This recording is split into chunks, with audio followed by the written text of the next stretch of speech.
നമസ്കാരം. PSC, UPSC പരീക്ഷകൾക്കായി തയ്യാറെടുക്കുന്നവരാണോ നിങ്ങൾ? എങ്കിൽ ഈ പുതിയ വിശകലനത്തിലേക്ക് എല്ലാവർക്കും സ്വാഗതം. ഇതൊരു സാധാരണ ക്ലാസ് അല്ല കേട്ടോ, മറിച്ച് നിങ്ങൾക്കുള്ള ഒരു യഥാർത്ഥ വേക്കപ്പ് കോളാണ്. മത്സര പരീക്ഷകൾ എഴുതുന്നവർ സ്ഥിരമായി വീഴുന്ന ഒരു വലിയ കെണിയുണ്ട്. അതിനെക്കുറിച്ചാണ് നമ്മൾ ഇന്ന് സംസാരിക്കാൻ പോകുന്നത്. നമുക്ക് നേരെ കാര്യത്തിലേക്ക് കടക്കാം. സത്യം പറയുക, നോട്ടിഫിക്കേഷൻ വന്നിട്ട് പഠിച്ചു തുടങ്ങാം എന്ന് വിചാരിക്കുന്നവരാണോ നിങ്ങൾ? ആരെങ്കിലും അങ്ങനെയൊരു അപകടകരമായ ചിന്തയുമായി നടക്കുന്നുണ്ടെങ്കിൽ നിങ്ങളോട് തന്നെയാണ് എനിക്ക് പറയാനുള്ളത്. പരീക്ഷയുടെ ഔദ്യോഗിക പ്രഖ്യാപനം വരുന്നതുവരെ വെറുതെ കാത്തിരുന്ന് അതിനുശേഷം മാത്രം പുസ്തകം തുറക്കാമെന്നാണ് പ്ലാനെങ്കിൽ നിങ്ങൾക്ക് തീർച്ചയായും തെറ്റി. അതൊരു വലിയ തെറ്റിദ്ധാരണയാണ് സുഹൃത്തുക്കളെ.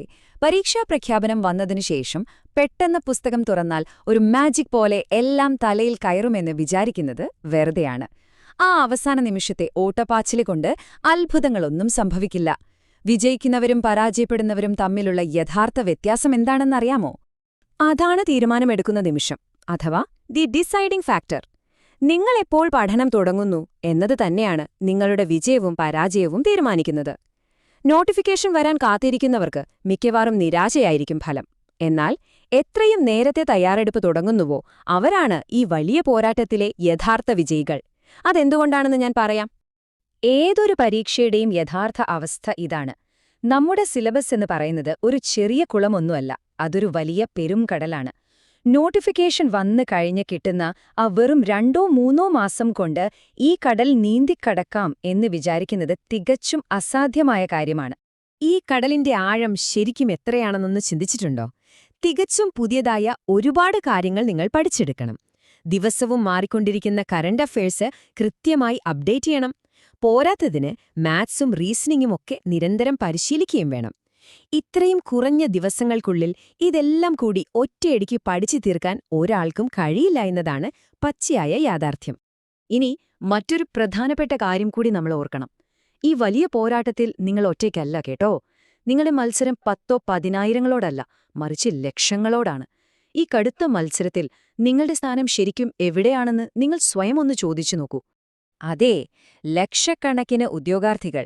നിങ്ങൾ നോട്ടിഫിക്കേഷൻ വരുന്നതും കാത്ത് വെറുതെ ഇരിക്കുന്ന ഈ സമയത്ത് ഈ ലക്ഷക്കണക്കിന് ആളുകൾ അവരുടെ സിലബസിന്റെ പകുതിയിലധികവും തീർത്ത് റിവിഷനിലേക്ക് കടന്നിട്ടുണ്ടാകും.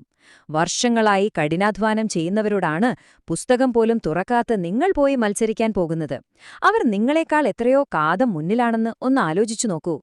പിന്നെ പരീക്ഷാ തീയതി അടുക്കുമ്പോഴാണ് നമ്മുടെ കാത്തിരിപ്പുകാർക്ക് കാര്യത്തിന്റെ സീരിയസ്നെസ് മനസ്സിലാകുന്നത്.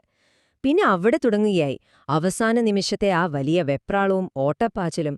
പഠിച്ചു തീർക്കാൻ ബാക്കിയുള്ള വലിയ സിലബസ് കൺമുന്നിൽ കാണുമ്പോൾ ഉണ്ടാകുന്ന സ്ട്രെസ് ചില്ലറയൊന്നുമല്ല.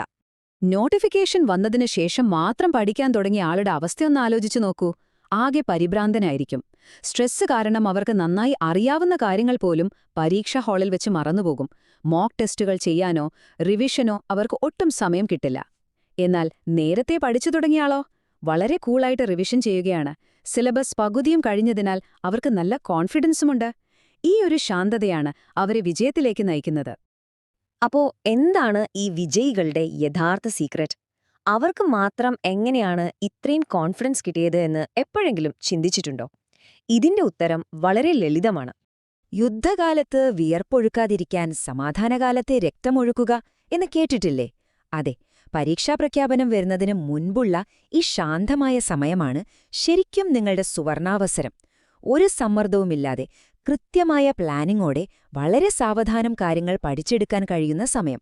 ഈ സമയത്ത് വിയർപ്പൊഴുക്കുന്നവർക്കേ യുദ്ധഭൂമിയിൽ വിജയശ്രീലാളിതരാകാൻ കഴിയൂ. അപ്പോ ഇനി നമ്മൾ എന്താണ് ചെയ്യേണ്ടത്? നാളെ ആകട്ടെ എന്ന് കരുതി മാറ്റിവെക്കാൻ നമുക്കിനി ഒട്ടും സമയമില്ല. ഇന്ന് ഈ നിമിഷം തന്നെ നമുക്ക് തുടങ്ങാം. നമ്മുടെ തയ്യാറെടുപ്പുകൾക്ക് ഇന്ന് തന്നെ ഒരു പുതിയ തുടക്കം നൽകാം. അതിനായി കൃത്യമായ ചില വഴികളുണ്ട്. വളരെ സിമ്പിളായ 3 പടികൾ. സ്റ്റെപ്പ് 1, ഇന്ന് തന്നെ തുടങ്ങുക. നോട്ടിഫിക്കേഷൻ വരാൻ കാത്തിരിക്കാതെ സിലബസ് ഉടൻ തന്നെ ഡൗൺലോഡ് ചെയ്ത് പഠനം ആരംഭിക്കുക. സ്റ്റെപ്പ് 2, ഒരു പക്കാ ടൈം ടേബിൾ ഉണ്ടാക്കുക. ദിവസവും കൃത്യമായ മണിക്കൂറുകൾ പഠനത്തിനായി മാത്രം മാറ്റിവെക്കുക. സ്റ്റെപ്പ് 3, നിങ്ങളുടെ അടിസ്ഥാനം ശക്തമാക്കുക. അതായത് SCERT, NCERT പാഠപുസ്തകങ്ങളും മുൻവർഷ ചോദ്യപേപ്പറുകളും പഠിച്ച് തരവാക്കുക. ഇതാണ് വിജയത്തിലേക്കുള്ള ഏറ്റവും എളുപ്പമുള്ള വഴി. ഇതൊക്കെ ചെയ്തു കഴിഞ്ഞാൽ പിന്നെ എന്ത് സംഭവിക്കുമെന്നറിയാമോ? അവസരങ്ങൾ വന്ന് നിങ്ങളുടെ വാതിലിൽ മുട്ടുമ്പോൾ നിങ്ങൾ ഫുൾ റെഡിയായിരിക്കും. നോട്ടിഫിക്കേഷൻ വരുമ്പോഴേക്കും നിങ്ങൾ ആ യുദ്ധത്തിന്റെ പകുതിയും ജയിച്ചു കഴിഞ്ഞിട്ടുണ്ടാകും. പിന്നെ നിങ്ങളൊരു ജോലിയെ തേടി പോകേണ്ടി വരില്ല. ആ ജോലി തീർച്ചയായും നിങ്ങളെ തേടിയെത്തും. ഇത് വെറുമൊരു വാക്കല്ല കേട്ടോ, അനുഭവമാണ്. അപ്പോ ഞാൻ നിങ്ങളോട് അവസാനമായി ഒരു ചോദ്യം ചോദിച്ചോട്ടെ. യുദ്ധം വരുമ്പോൾ വെപ്രാളപ്പെട്ട് വിയർപ്പൊഴുക്കാനാണോ നിങ്ങൾക്കിഷ്ടം, അതോ ഇന്നത്തെ ഈ സമാധാനകാലത്ത് കൃത്യമായി പഠിച്ച് നിങ്ങളുടെ വിജയം ഉറപ്പിക്കാനോ? തീരുമാനം നിങ്ങളുടേതാണ്. നിങ്ങളുടെ സമയം ഇപ്പോൾ തുടങ്ങുന്നു. ഇന്ന് തന്നെ പ്രവർത്തിക്കുക. നിങ്ങളുടെ ഈ യാത്രയ്ക്ക് എന്റെ എല്ലാവിധ ആശംസകളും. മറ്റൊരു മികച്ച വിശകലനവുമായി നമുക്ക് വീണ്ടും കാണാം.